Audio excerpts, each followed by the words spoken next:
Julian Knight.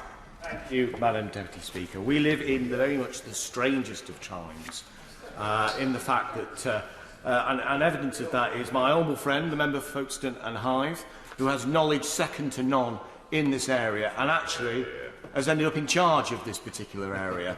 I've rarely seen such an occurrence, and I hope that he's able to have a long and happy tenure, and hopefully the blob don't discover that he knows what he's doing. So I back this bill at second reading, Madam Deputy Speaker, and I will continue to back it. I support most of the content within this bill, and before I move on to speak to my amendments that I've tabled in this bill, I want to thank the Government for listening to the recommendations from the Digital, Culture, Media and Sport Select Committee, of which I chair. The Government has accepted 8 of the committee's key recommendations, demonstrating this committee is best placed to provide parliamentary scrutiny of DCMS bills as they pass through this House and then after they are enacted. Likewise, I want to pay tribute to the work of the Joint Committee, which my honourable friend chaired, of the Draft Online Safety Bill and the Public Bill Committee, which has improved this piece of legislation during their considerable considerations. The Government has rightly listened to the Select Committee, established view that it would be inappropriate to establish a permanent Joint Committee on digital regulation, and I welcome the news that the Government is set to bring forward amendments in the House of Lords to legislate for a new criminal offence for epilepsy trolling, which was recommended both by the Joint Committee and also the Select Committee. That said, the Digital, Culture, Media and Sport Select Committee does continue to have concerns around some aspects of the bill, in particular lack of provision within the bill for funding digital literacy, an absolutely key area in which we really are, frankly, falling behind and really need to make some progress on. But my primary concern, and that of my colleagues on the committee, relates to the powers within this bill which would in effect give the Secretary of State the opportunity to interfere with Ofcom's role in the issuing of codes of practice to service providers. And for this reason I speak today to the amendments 44, 45 and 46, standing in my name on the amendments paper.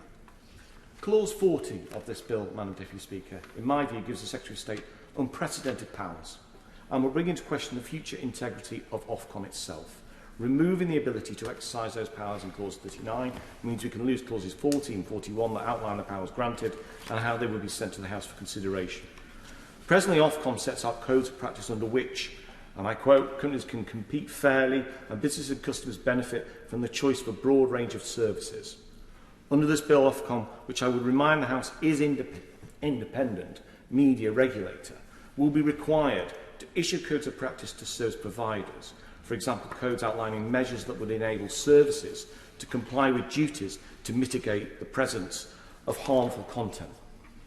Current codes of practice from Ofcom are, as soon as practicable, presented to the House for consideration, and this is something I clearly support. My concern is the powers given in this bill, which allow the Secretary of State to reject the draft codes of practice, and from them to be sent back to Ofcom before the House even know that those recommendations exist, never mind having a chance to consider or debate them. Now, I listen with interest, he's not in his place right now, to my honourable friend, the member for Croydon South, who was a very fine minister during his time in the department. And I would just answer his query in terms of the written ministerial statement and also a letter that was written to my committee as well on this matter.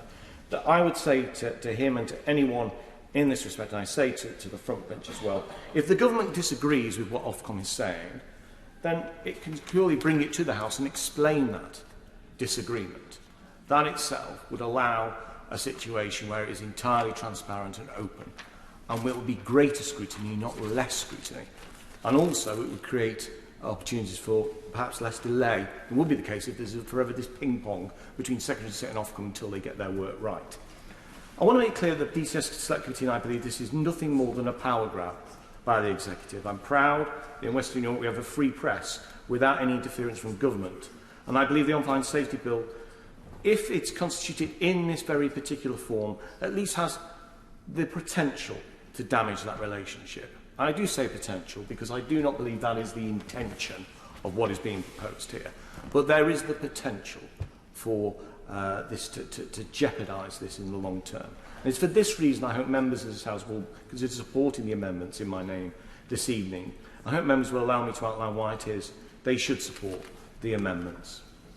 As William Perrin, a trustee of the Carnegie Trust, made clear in evidence to my committee, The underpinning convention of regulation of media in Western Europe is that there is an independent regulator and the executive does not interfere in their day-to-day decision-making for very good reason. Likewise, Dr. Adina Habajina, a senior lecturer at Aston University, raised concerns this bill made her fear that Ofcom's independence may be compromised and that similar powers are creeping into other law reform pieces and proposals such as data protection. My amendment, Madam Deputy Speaker, seeks to cut red tape, bureaucracy and endless recurring loops, which in some cases may result in significant delays in Ofcom managing to get some codes of practice approved. My amendment will allow the codes to come directly to this House for consideration by members without another level of direct interference from the Secretary of State. And let me make this very clear. This is not a comment on any Secretary of State at any time in any past. But in some of these cases, I expect Ofcom will require a speedy turnaround to get these codes of practice approved. For example, measures that Ofcom wish to bring forward to better safeguard children online is one instance I can think of. In addition, the Secretary of State has continually made it clear in our Select Committee hearings that she's a great supporter of more parliamentary scrutiny. Therefore, I hope the government will support my amendments so that we don't end up in a position where future Secretary of States could potentially prevent draft codes coming before the House due to endless delays and recurring loops. On another note, I want to make it abundantly clear that my amendment does not seek to prevent the Secretary of State from having any involvement in the formulation of new codes of practice from Ofcom. Indeed, as Ofcom has rightly pointed out, the Secretary of State is already a statutory consultee when Ofcom wishes to draft new codes of practice or amend those that already exist. She can also, every 3 years, set out guidelines Ofcom will have to follow when creating such codes of practice.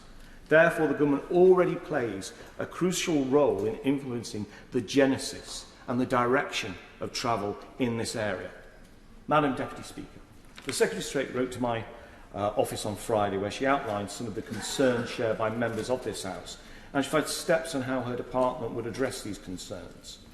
In my Right Honourable Friend's letter, she does recognise the unprecedented powers awarded to the Secretary of State are of great concern to members and goes on to state that regulatory independence is vital to the success of the framework. I have been informed that in order to appease some of those concerned members, the government intends to bring forward amendments around definitions of exceptional circumstances and public policy. This has been referenced to earlier on.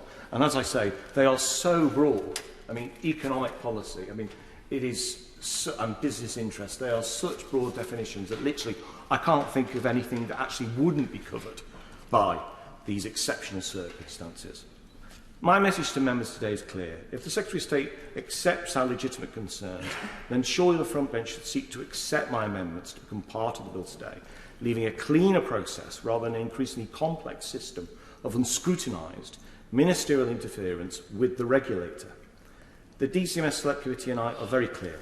Clause 40 represents a power grab by the government and threatens the independence potentially of Ofcom, a fundamental principle of ensuring freedom of speech and what should be a key component of this legislation. The government must maintain its approach to ensuring independent, effective and trustworthy regulation.